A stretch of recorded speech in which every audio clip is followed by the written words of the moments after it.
Deeped, rehabilitated, and real entertaining. This is the Carl Jackson Podcast. Hello and welcome to this edition of the Carl Jackson Show podcast, your daily dose of objective truth in a world of confusion and lies. Guys, we got a lot to talk about today.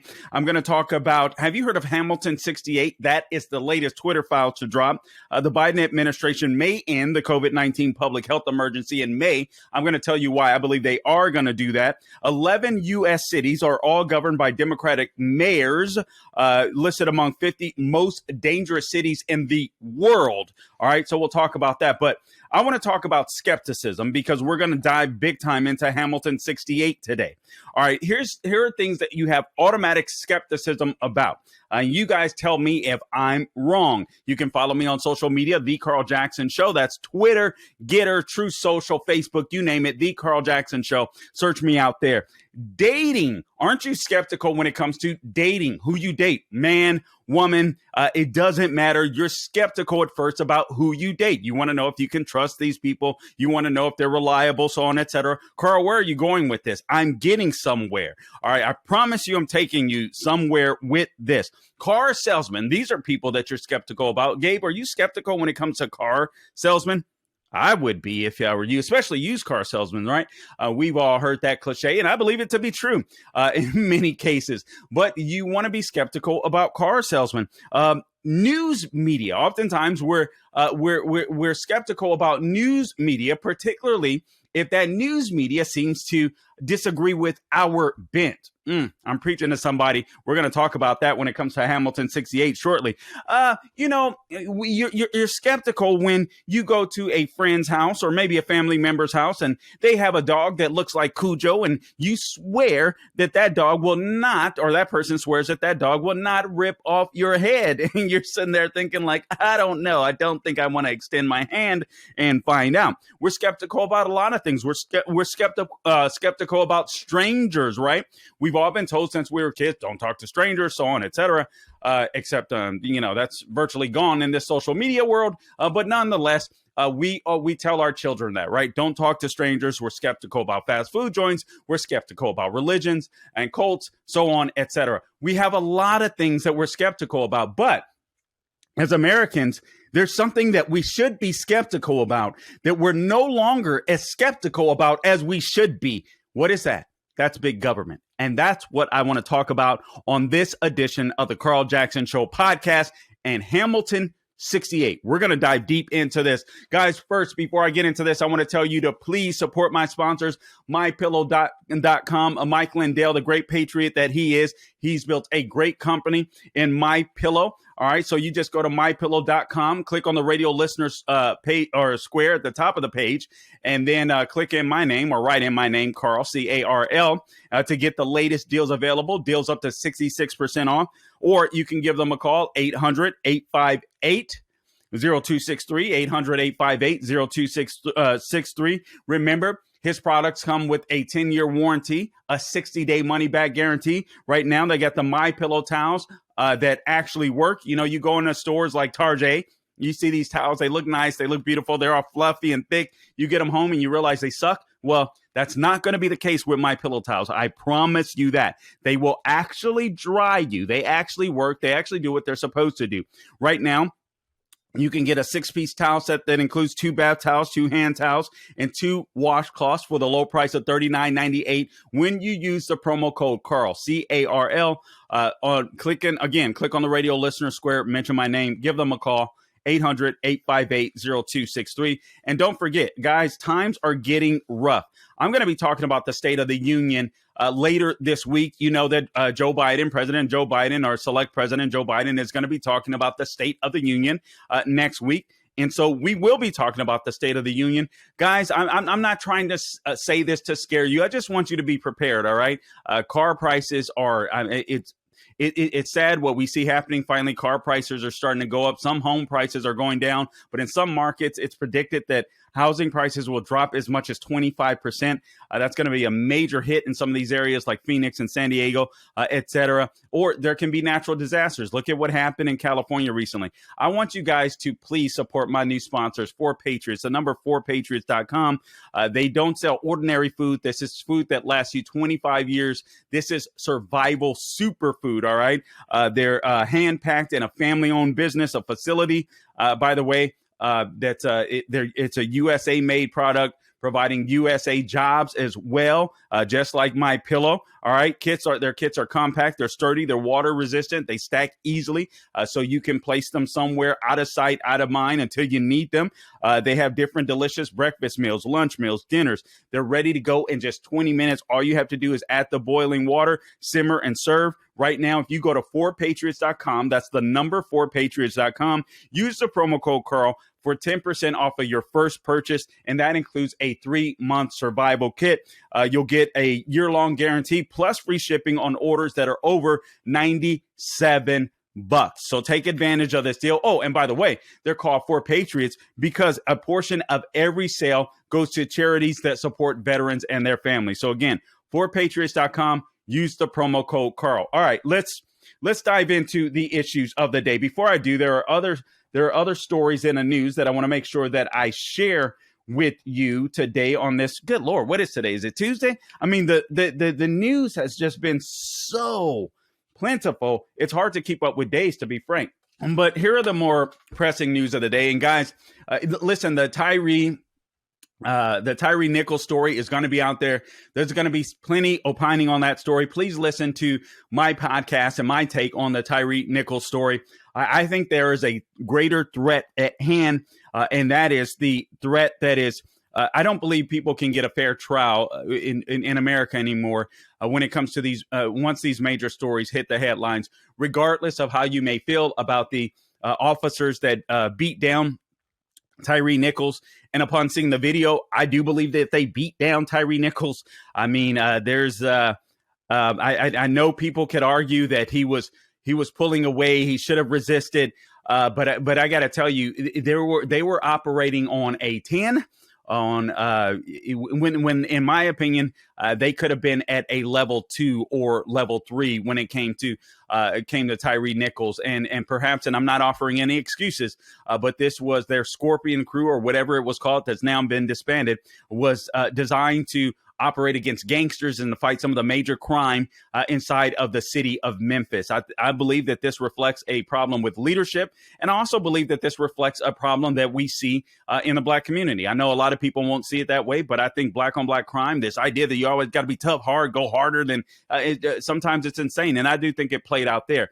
But overall, the bigger story and the biggest takeaway from that is that we are diluting our ability to be able to pick good juries because these stories go out in the news. Do you think these cops are going to get a fair trial? Whether you believe they should or not is a different story, all right? But our American system is everybody is innocent until proven guilty. I believe that's gone with this particular case, and we all should be concerned about that. All right, so moving on.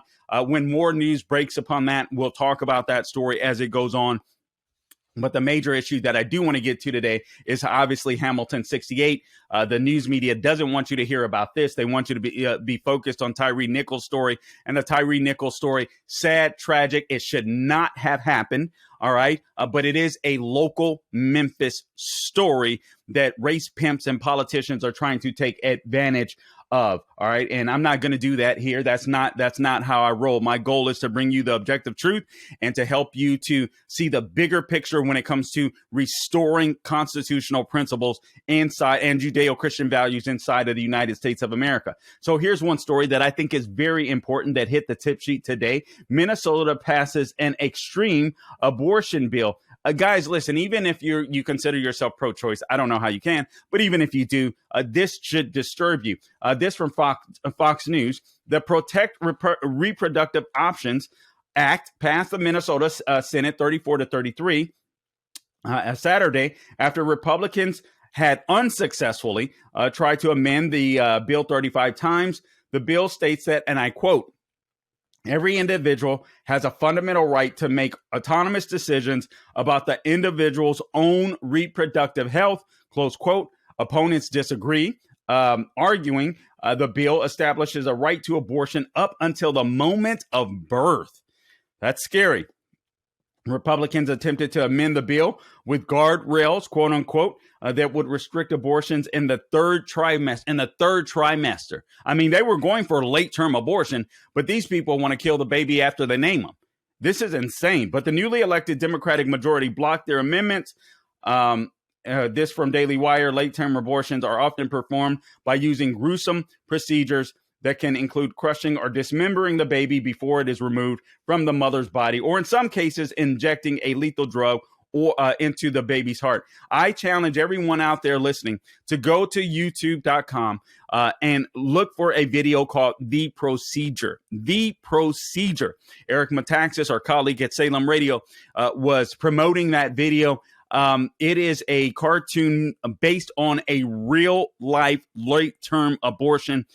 I guarantee you, if you watch that, if you consider yourself pro-choice, you will not after you see that video. If you have the courage to stomach it, I challenge you to go watch it. And obviously, there's a lot of things in the news, but these are some of the more important things. I think investment managers to invest under ESG regulations. Republican states sue. All right, this is very big news. All right, this is the fascist left. This is the communist left coming after us, coming after your retirement. A number of Republican-led states, hat tip to Katie Pavlich at Town Hall, are suing the Biden administration over a new rule that forces retirement investment managers to favor leftist ESG, the environment, social, and governing friendly companies over profits or return on investment for retirees. So retirees, you want to retire, you've been saving, you've been investing, you've been hoping that you can live like Joe Biden, or 1/100th of the way that Joe Biden lives in the White House in your olden years.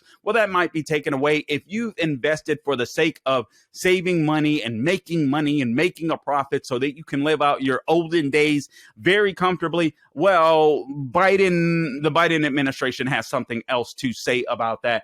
They're going to try to force you to invest in ESG, even if it means that you lose money, because they want to make sure that the country stays divisive, that your children are scared of climate change, and government has full control of every aspect of your life from cradle to grave. The third thing that I want to talk about that's on the tip sheet real quick here, West Point reimposes rules on unvaxxed cadets. Carl, how the hell? I know. I was thinking the same thing.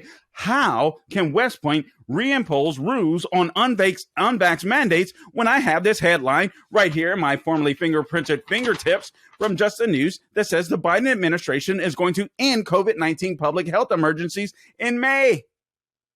But here's what it says from the Washington Examiner. The U.S. Military Academy is reimposing restrictions on cadets who haven't been vaccinated for COVID-19 and in line with an Army guidance. Despite the Department of Defense's reversal on the mandate, West Point implemented a policy preventing cadets from traveling for sports or other events at the height of the pandemic, though it had been lifted last semester before being re-implemented. All right, so Just the News reported military attorney R. Davis Yance told the outlet that restarting the rule feels like coercion to force vaccination on the cadets. And I think it goes deeper than that. Those are the biggest stories, in my opinion, on the tip sheet today. But I think that I think it's bigger than that. I think what they want to do, and you guys have heard this is nothing new. And if you listen to this program, I think you're wise enough to recognize this. This is an effort to purge our military. This is an effort to make sure that all of the wokies remain inside of the military. And all of those that are the true patriots leave. That is their goal. Otherwise, you're going to comply.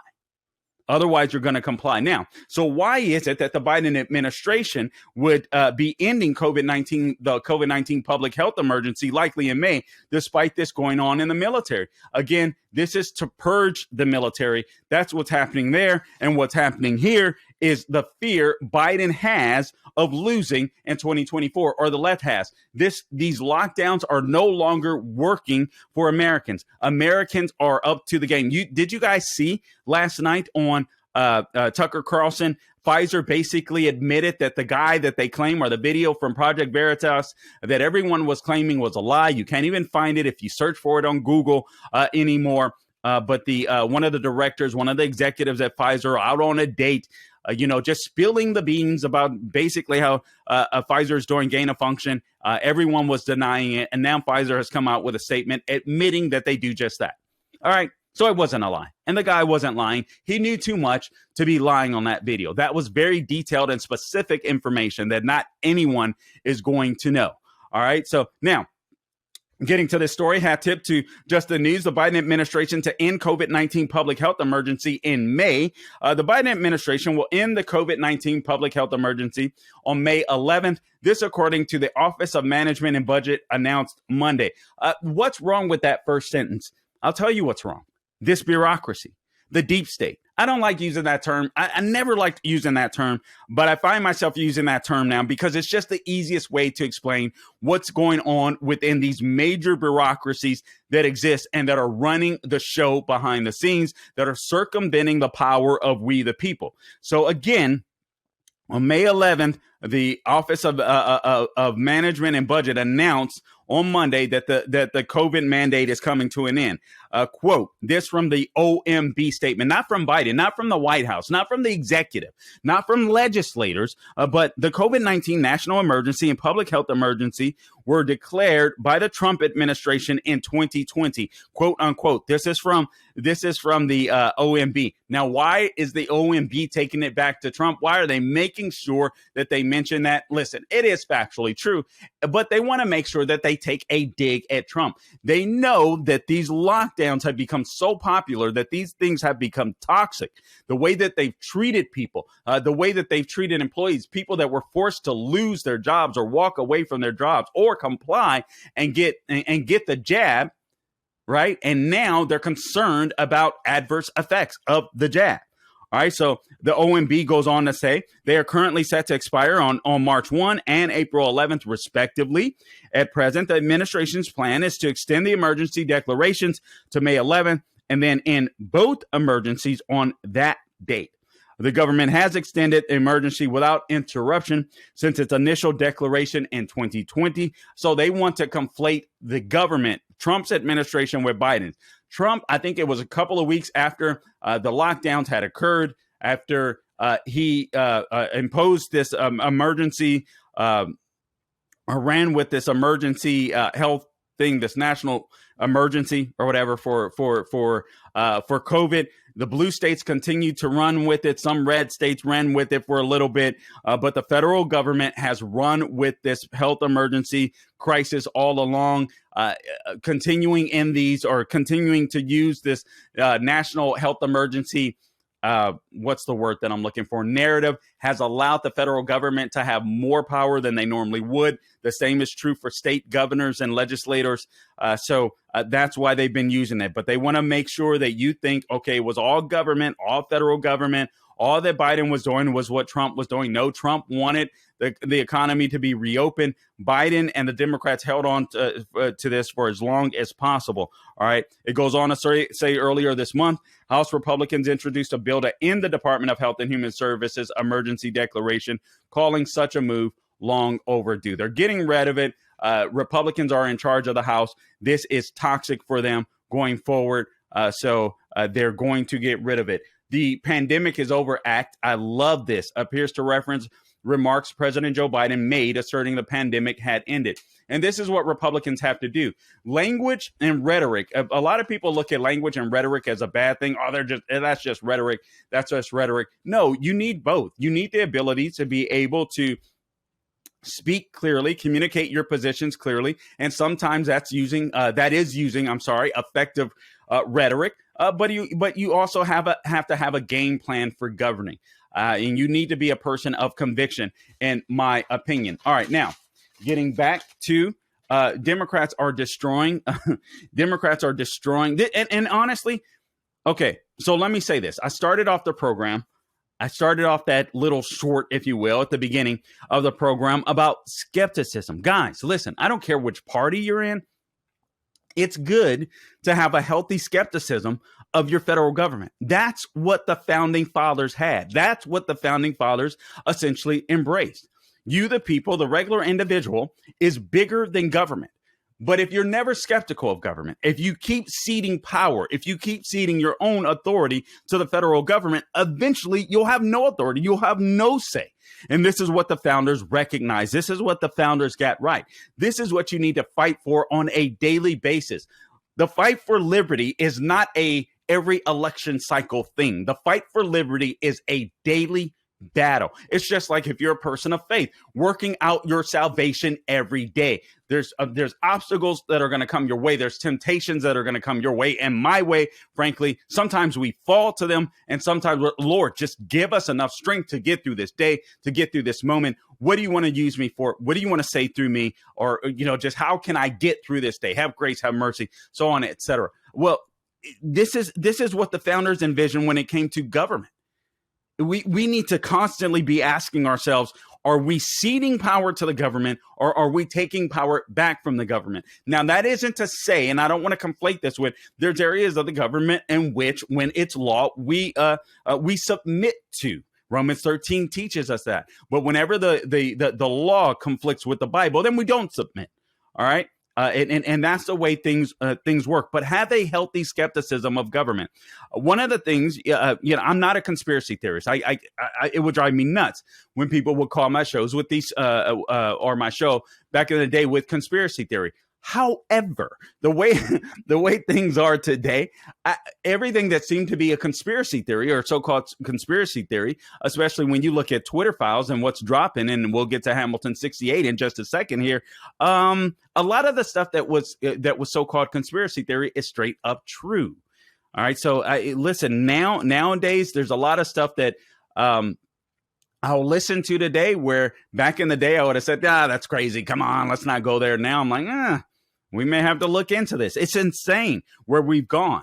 Have a healthy skepticism of government. There are already cries. Going to this story, had to just the news. 11 U.S. cities, all governed by Democratic mayors, listed among 50 most dangerous in the world. Now, I want to brace you guys for that because I know you're already seeing it.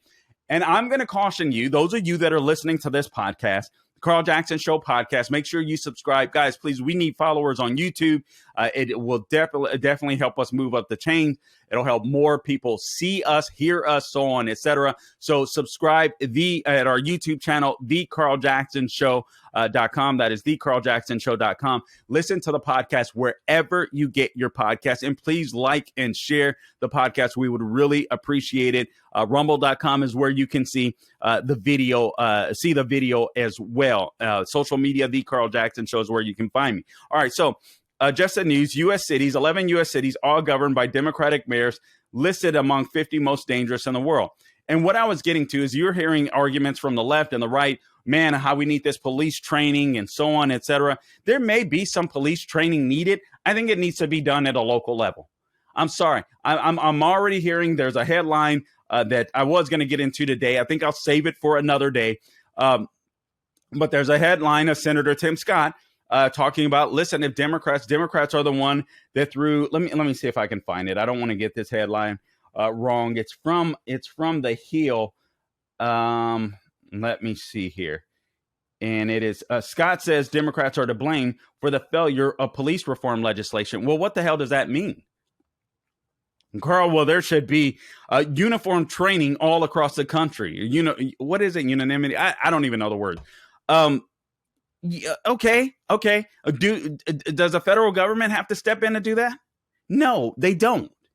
I mean, can you find a local jujitsu guy and give him a grant to train the local police? A local judo guy, a local Krav Maga guy? Can't we do that? I mean, how hard is this? It's insane to me. We want to grow this federal behemoth. We want more control coming from the federal government. It's sickening to me that Republicans would even talk about this. We're supposed to be the party of freedom. Stop talking about building up government and let's start talking about breaking down government. Government has grown too big. Government has grown too fat. And we need to cut it down. I don't need Joe Biden. I don't care if it's Donald Trump. I don't need them to tell police that we need some federal training. No, Memphis police need to figure out where to go in Tennessee to get the right training. All right. I live in Florida. Florida police, go figure out in Florida where to get the right training. You can make it where maybe governors or maybe not governors, I'm sorry, or maybe sheriffs go to some event to learn training and maybe get a handbook or something like that. Take it back to your own state. Take it back to your own community. I'm so tired of this stuff. Republicans always inching towards big government. I expect it from the left. I'm sick and tired of hearing it from the left, from the right. I mean, we have ceded too much power to federal government. This makes no sense to me whatsoever. And Republicans will talk about it like it's the greatest thing since sliced bread. No, it is not. It is not. All that's going to lead to is this slippery slope that's going to federalize our police. And that's exactly what the left is trying to do. They're purging these police departments just like they're purging the military. Don't you understand what's going to happen in Memphis? You think Memphis, the crime is bad in Memphis now? It's going to get even worse. They got a police chief there. I forget her name, but she sucks. The city is in disarray. Crime is insane, even with that crew that they had that's apparently running around and beating up people, for God's sake. It's insane. Now, 11 U.S. cities are governed by Democratic mayors. 11 U.S. cities rank among the 50 most dangerous in the world. This, according to a recent report published by Numbeo, which is a global quality of life database, and all 11 are governed by Democratic mayors. Again, 11 U.S. cities, all governed by Democratic mayors, listed among 50 most dangerous in the world. Maybe the problem isn't the cops. Maybe the problem is the leadership, because in the 50 or in the 11 U.S. cities that rank amongst the 50 most dangerous cities in the entire world, 11 are run by Democrats. Here's 3 of the cities: Baltimore, Memphis, what do you know? Detroit are ranked in the among the 20 most dangerous cities on the planet.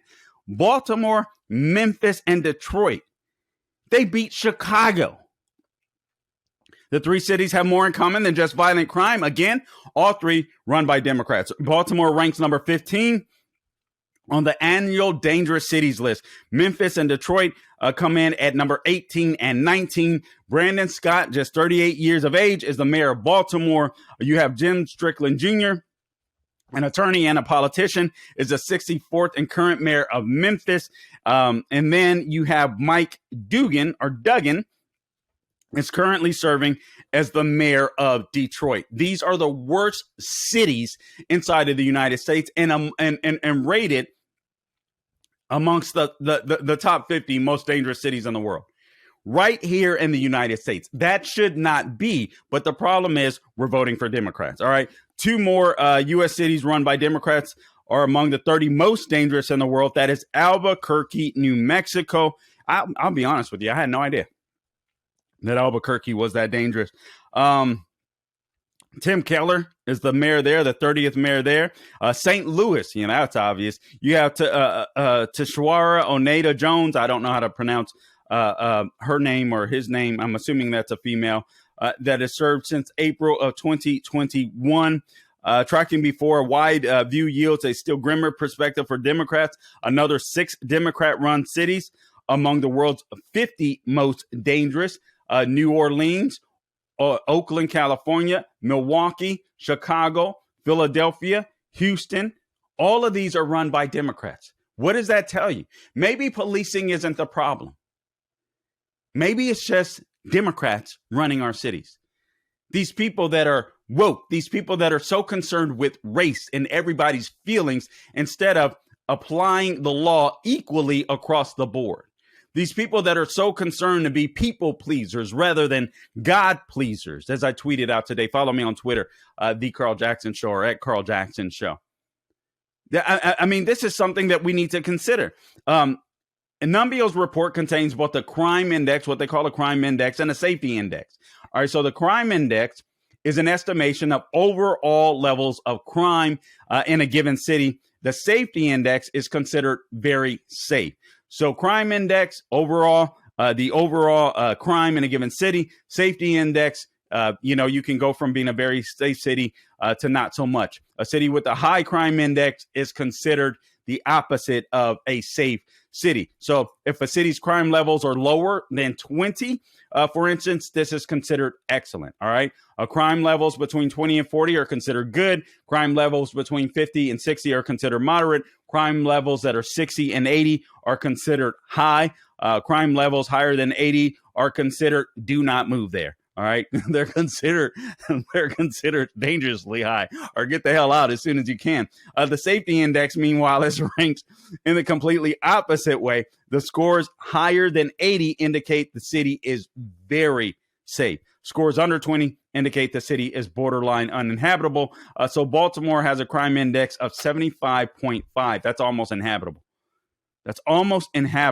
And a safety index score of 24.5. So Charm City finds itself sandwiched between the Port of Spain, the capital of Trinidad and Tobago, and Rosario, Argentina's third most populous city. I could go on, but the numbers are astronomical. I'll just give you Baltimore. In 2019, U.S. Attorney William Barr referred to Baltimore as the country's robbery capital, quote unquote. The comment was deemed controversial at the time, but we all know it's true. It's only controversial because it came from a Republican that happens to be a white guy. But people don't want to hear the truth, and that's the truth. That's the truth. You guys, we can't let these black Marxists run America, because all that's going to happen are more black people are going to die. That's what happened with Tyree Nichols. Black Lives Matter, in my opinion, are just as responsible for the death of Tyree Nichols as the officers that allegedly caused his death. I'm saying allegedly because they have not gone through the court system as of yet. Although the comment was deemed controversial, blah, blah, blah. All right, never mind. Last year, the city experienced 570. The city of 576,000. Speaking of Baltimore, experienced a sharp spike in robberies, with robberies of convenience stores jumping by 300%. Baltimore also suffered a sharp increase in homicides. Guys, don't elect Democrats. In Memphis, they've had a 8% jump in crime overall. All right. So that's crazy. By August 2022, 4,501 crimes had been reported in the downtown area of the city, 600 more than had been reported by August of 2021, according to the city's data hub. And what they want to do is make sure that the federal government has more say-so, more power over our policing. Guys, be skeptical of anything that is big government. Seriously, you listen to this podcast. Here's what I want you to think. Does this piece of legislation, does this idea give politicians more power or me more power? Because here's the problem. When you give up your power, that the founders gave you via the Bill of Rights and our Constitution, you're not getting them back. Politicians are going to come and go. For me, I love Donald Trump. I'd love to have him in again, frankly. But I understand that politicians are going to come and go.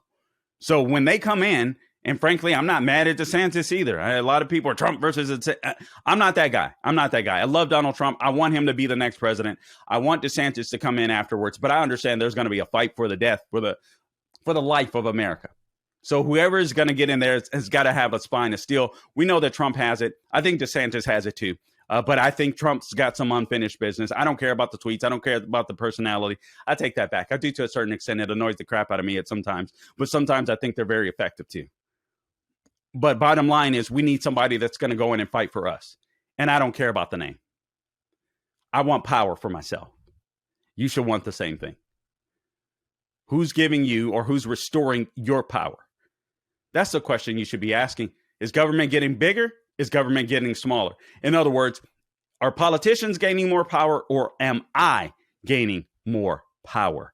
That's the question you should be asking. If we federalize or nationalize police, who gains more power? Actually, not the police. The politicians do, because they'll use those police against you. That's scary. All right.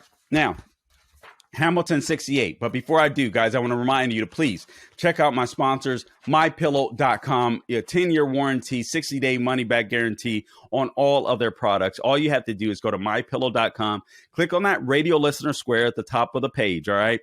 Enter my name, Carl, C-A-R-L, or give them a call, 800-858-0263. Honestly, this is another thing. Even when it comes to sponsorships, support American businesses the best you can. I can't go anywhere without seeing made in China. I can't go anywhere without seeing made in China. And I search. I gosh honest truth, for literally about 3 years, I've been on this search. I don't, talk about it much, but I just try to go and make sure that I'm searching out for American made or something else made other than China. And it is getting extremely difficult. It's virtually impossible.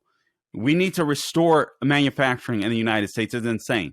My Pillow are providing American jobs, American products, and they're good products. It's not just that they're American made, they're good quality. All right. So get their pillows, get their towels right now, 6-piece special or 6-piece set for only $39.98. All you have to do is use my name, mypillow.com, use my name in the radio listener square, or give them a call at 800-858-0263. ForPatriots.com, another American company, 200 American jobs there and providing survival food. I don't care if it's inflation that's going to hit, and it's going to hit even harder. All right. I'm sorry. I think we're looking at recession. And this is, listen, I just want you to be prepared. So make sure you're prepared with food, survival food kits. All right. Food that lasts for 25 years. They're water resistant. They're easily stackable. Very important. They're sturdy. So these are things that you want to have. They're hand packed, family owned business, again, family owned facility in the USA. They have different delicious meals from breakfast to lunch to dinner. Meals are ready in 20 minutes. All you do is add boiling water, simmer and serve. I'm not crazy. All right. But I am somewhat of a prepper. So I have some of their material. All right. I'd rather be safe than sorry. God forbid there's some type of attack. And I'm not trying to be hyperbolic, but the world is in a crazy place. You got this dementia-ridden fool in the White House and the powers that be behind him that are inching us into World War III. You got natural disasters that are going to occur. You want to be prepared. Right now, you can go to 4patriots.com, the number 4. Use the promo code Carl, my name, C-A-R-L. You'll get 10% off of your first purchase, all right? That includes their 3-month survival kit. You'll get a year-long guarantee plus free shipping on orders that are over $97. They're called 4 Patriots, the number 4. Patriots.com. But they're called 4 Patriots because a portion of every sale goes to help charities that help out veterans and their families. So you're supporting a great cause as well as securing safety and some security for your family. Go to 4patriots.com, use the promo code Carl for 10% off. That's 4patriots.com, code Carl. Start building your stockpile today. All right, now let's get on to this issue of I'm running longer than I expected, but I want to make sure that I get into this issue of this Hamilton 68. Have you guys heard of Hamilton 68? You hadn't heard of Hamilton 68 because the news media wants you to believe, the mainstream media wants you to believe that systemic racism is prevalent inside of the United States. So the only story that they were willing to cover is Tyree Nichols. Tyree Nichols' story is a very damning story. I wish the video hadn't come out, frankly. I think the video should have been reserved for a jury of those officers' peers. I think that's where the video belonged. If they wanted to release it after a verdict, that is a different thing, in my opinion. But right now, I think you've damaged any possibility of a fair and non-biased jury all across the United States of America. There's no way in hell these cops get a fair trial, regardless of what you think about them. You could think they're straight up murderers. That's not the issue. Don't conflate the two issues. The issue is, do we have due process in the United States or not?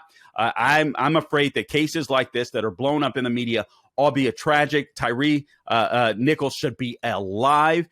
In my opinion, having watched the video, they were way unnecessarily abusive to this guy, just unnecessarily so.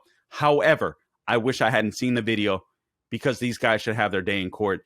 And I think they've already lost in the court of public opinion. And that destroys the justice system for all of us. All right, now, That's my little rant when it comes to that. All right, let's get back to this issue when it comes to Hamilton 68. All right, so Twitter files dropped again over the weekend. And I didn't get to this yesterday, but I wanted to make sure that I get to it as thoroughly as possible today.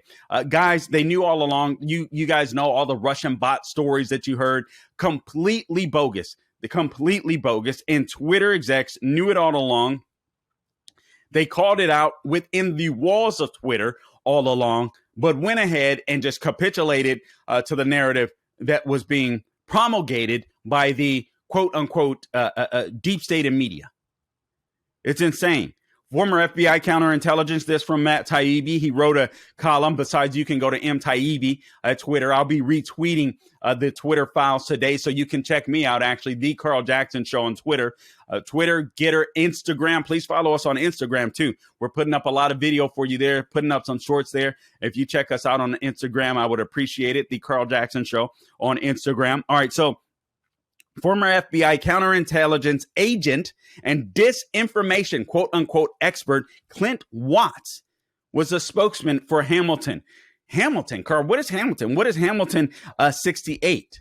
All right, let's dive into this story, if you will. So you had media frauds back in the day. Stephen Glass, you had Jason Blair. They destroyed the reputations of the New Republic and New York Times because what they would do is they would invent news stories and report them as fact.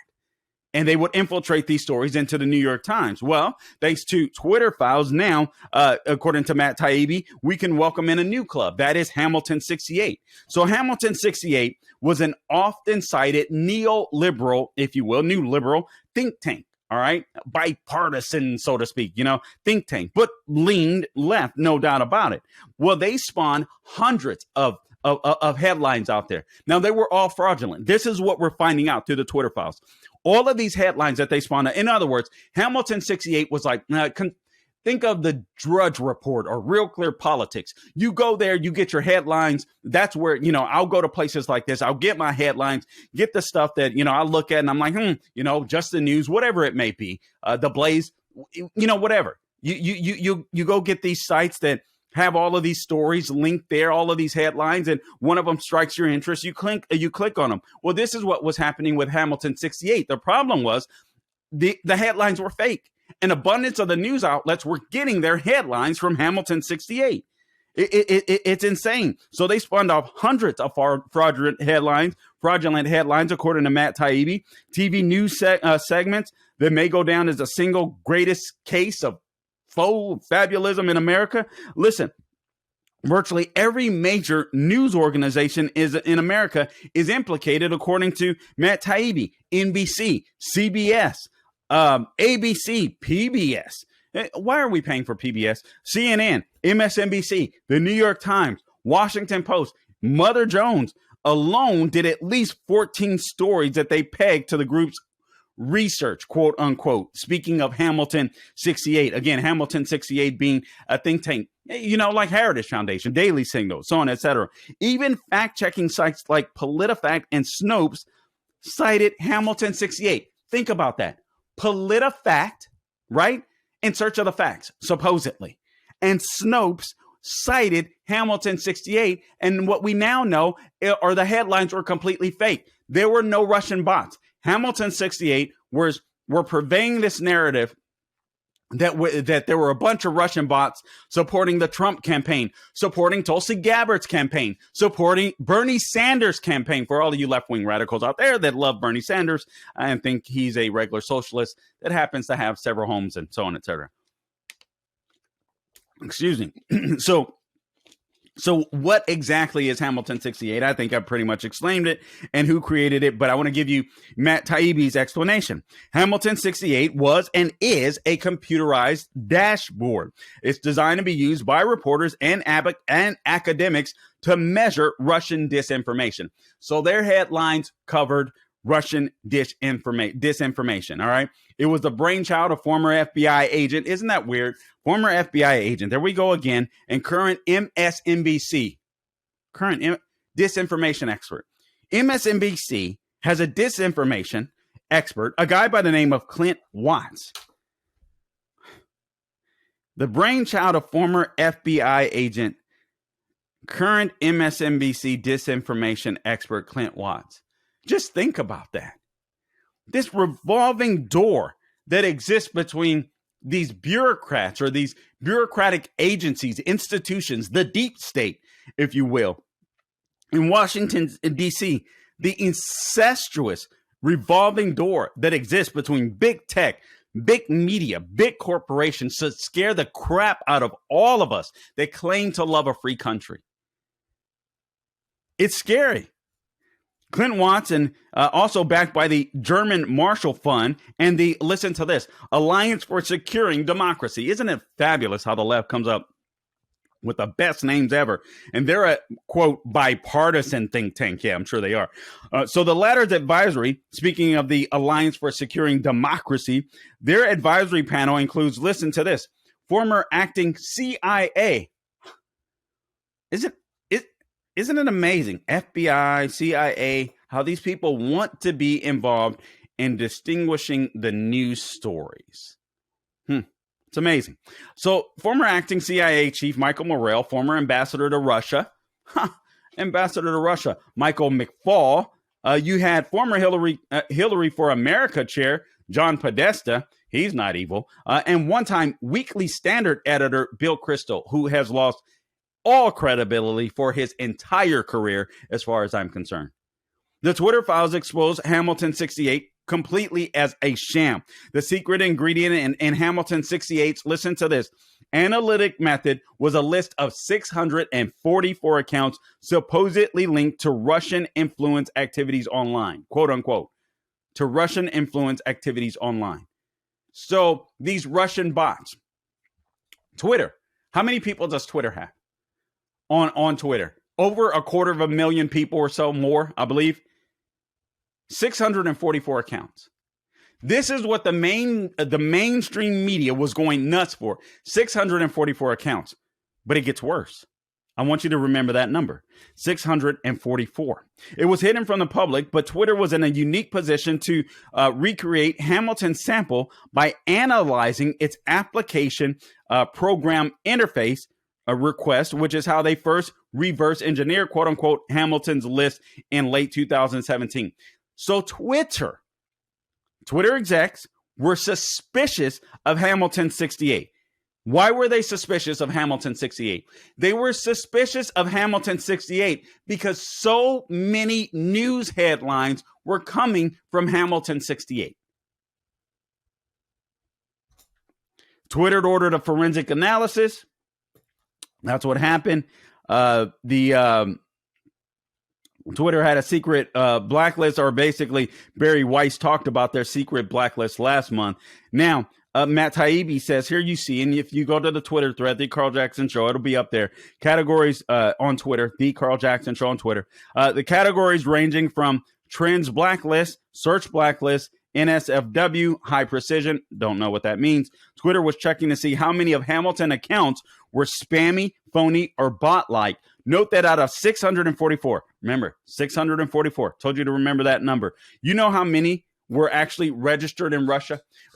Over 250,000 people on Twitter, 644 accounts that that Hamilton 68 is claiming to be bots.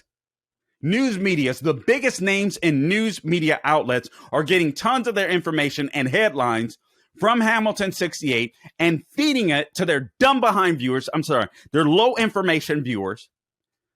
648, 250 plus million, 644 supposed bots. What's the number? Now I lost the number. 36 were actually registered in Russia. And many of those were associated with Russia Today. They weren't Russian bots. Russia Today reporters or Russia Today, I don't know, associates, affiliates. 36. 36. And we heard this crap for years when Trump was in office. The Twitter execs were even shocked. Twitter execs were shocked that accounts Hamilton 68 claimed were linked to Russian, quote, Russian influence activities online were not, quote unquote, were not only overwhelmingly English language, 86%, but mostly legitimate people, largely that were in the US, Canada, and Britain. So they weren't even freaking Russian. Twitter got scared. The execs got scared. Initially, it seems like they had a conscience. And so they got scared. They were afraid that if this news got out, there would be moral outrage. They wrote about these account holders, and I quote, "Need to know they've been unilaterally labeled Russian stooges without evidence or recourse." So the Twitter execs, their first instinct was to tell these people, oh crap, the government is using you. They're lying about your account and using your accounts to proclaim to low information voters that are on our side of the aisle, because, you know, Twitter was ran by a bunch of lefties. All right. So they're using you guys to just spread this lie of Russian bots, Russian disinformation. Twitter knew it all along. Here are other comments in the internal company emails. These accounts are neither strongly Russian nor strongly bots. Quote unquote. Another one. No evidence to support the statement that the dashboard is a finger on the pulse of Russian information ops. Here's a third one. Hardly evidence of a massive influence campaign. They knew, and they never said anything. Then, this is declared trust and safety chief, trust and safety chief, Joel Roth. He says, and I quote, "I think we need to just call this out on the BS," but he uses the word that it is. But they didn't. They didn't. The two founders of Hamilton 68, listen to this. The blue and red team of former counselor to Marco Rubio, Jamie Fly, and Hillary for America, foreign policy advisor Laura Rosenberger, told Politico they couldn't reveal the names of the accounts because they didn't want to reveal the names of the accounts. All right. So the 644 people, the people that founded the Hamilton 68 think tank, said they did not want to give the names to Politico of the of the particular accounts because, quote, the Russians will simply shut them down. So the Russians will simply shut them down. No, the truth is they didn't want to give the name of the accounts because it would have been found out right from the get-go, even from Politico, that these people were a bunch of BSers. Now, what's the problem that I have with Politico? Politico isn't innocent in this. Why didn't they do their due diligence? You should never listen to anything from Politico. Hamilton 68. Instead of tracking how it was just a scam. Instead of tracking how Taibbi writes, how Russia, quote unquote, influenced American attitudes, Hamilton 68 collected a handful of mostly real, mostly American accounts and described their organic conversations as Russian scheming. So just ordinary, everyday Americans, and even some lefties were caught up in this. As Roth put it, again, he is the declared trust and safety expert, or chief at Twitter formerly. Roth put it, and I quote, "Virtually any conclusion drawn from the dashboard will take conversations in conservative circles on Twitter and accuse them of being Russian." That's all they were doing at this think tank, Hamilton 68, that major news outlets, NBC, CBS, ABC, PBS, CNN, MSNBC, the New York Times, Washington Post, Mother Jones, all of these left-wing major news sites were taking lies from Hamilton 68, not doing any due diligence, simply because it was simpatico to their worldview, their political belief system. So they didn't even care to do due diligence, just straight up lazy journalism, or a lazy journalist. This is amazing. Amazing to me. There were three major classes of accounts: a thin layer of obvious Russian accounts that existed.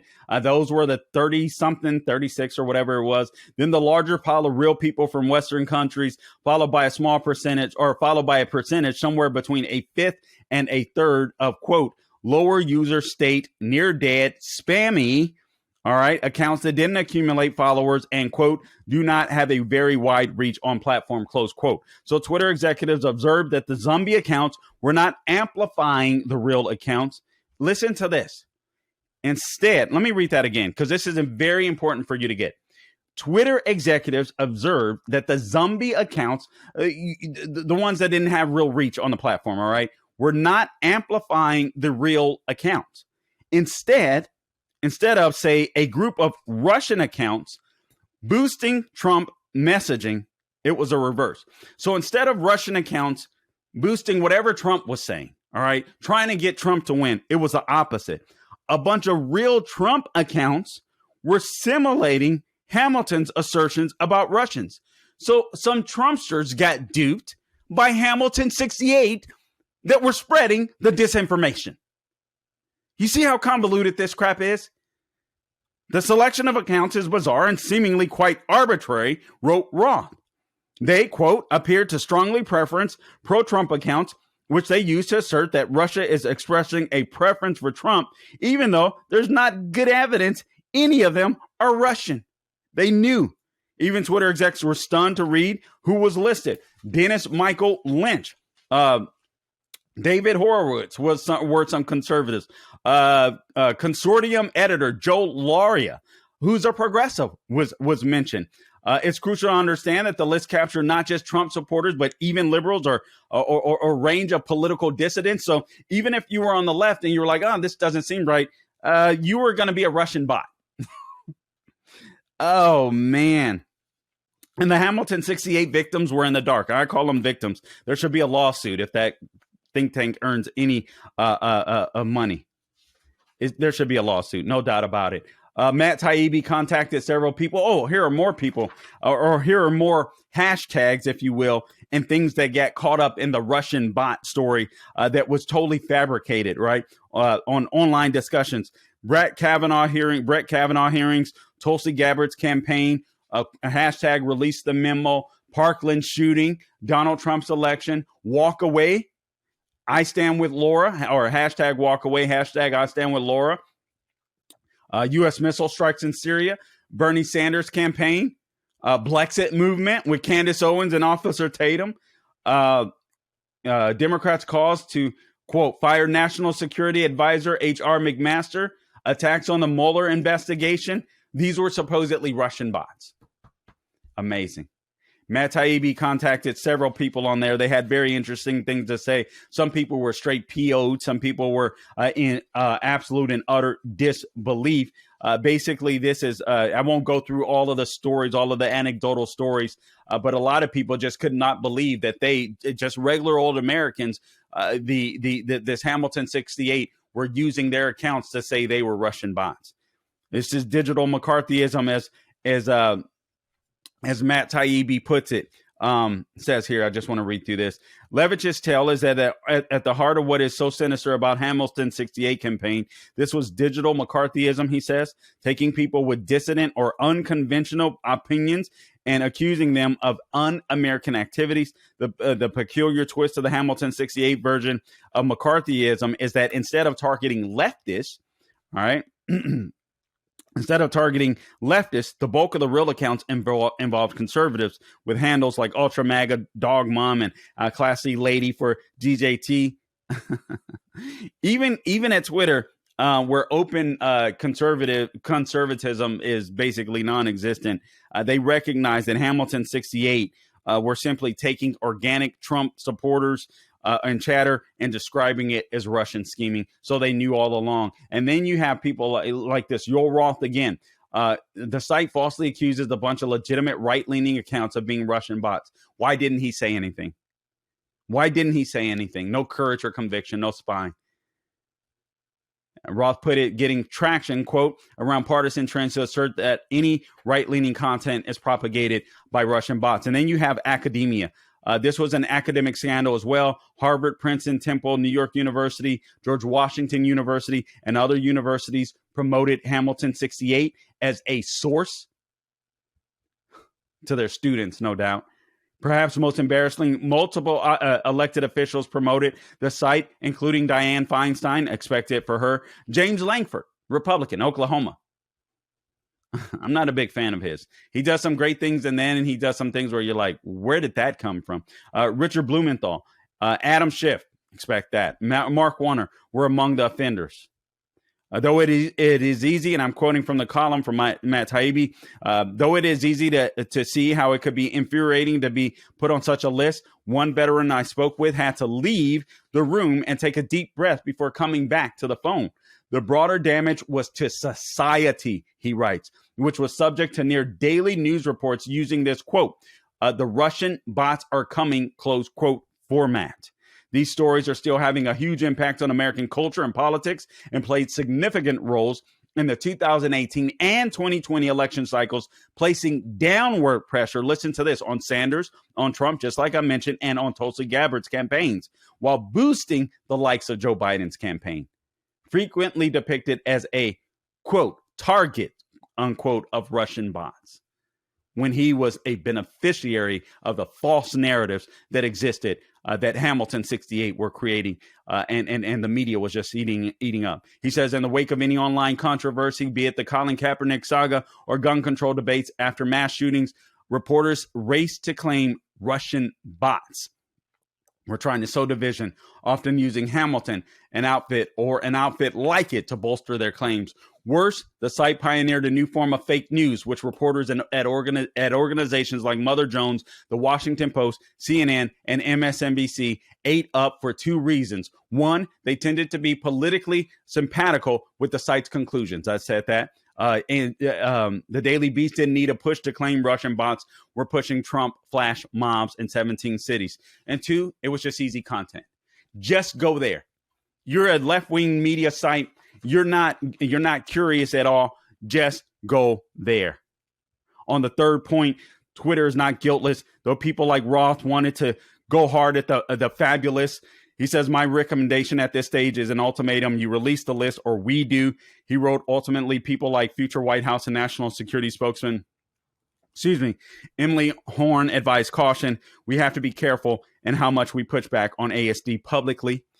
She wrote, Carlos Manji, future senior advisor to Transportation Secretary Pete Buttigieg concurred. So they wanted to fight back at Twitter. They just didn't. And as a result, we get this corrupt dementia patient in the White House.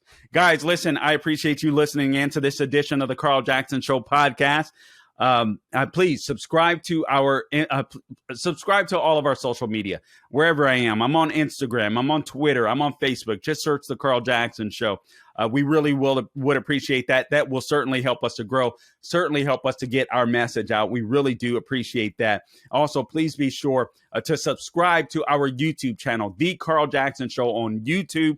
Subscribe, rate, review. We would really appreciate that as well. That too will help us to grow. It's just something that we have to do in this industry. And plus, I just sincerely want to get the word out. Listen, guys, I want to restore Judeo-Christian values in America. I want to restore the middle class. I can't do it without your help. So if you like this podcast, please share it. Please review it. Please tell everybody about it. We would certainly appreciate that. And don't forget my sponsors, MyPillow.com, 10-year warranty, 60-day money-back guarantee, 6-piece towel set available for $39.98. All you do is go to MyPillow.com, click on the radio listener square at the top of the page, enter the promo code Carl, or give them a call at 800-858-0263. Use that same promo code for discounts up to 66% off. And don't forget, For Patriots, forpatriots.com. They're called For Patriots simply because a portion of every sale goes to charities that help out veterans and their families. But more importantly, guys, be prepared. Get prepared for your family. Get prepared for yourself. Get yourself some food kits, survival food kits. You never know when a disaster will strike. You just want to be on the safe side. The food is good for 24 years, easily stackable, water resistant, and sturdy.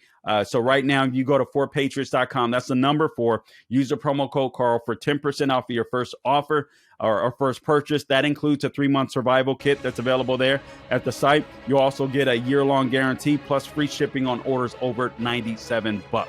All right, guys, forpatriots.com. Again, use the promo code Carl. Appreciate you tuning in today. And until next time, don't grow weary doing good. God bless you.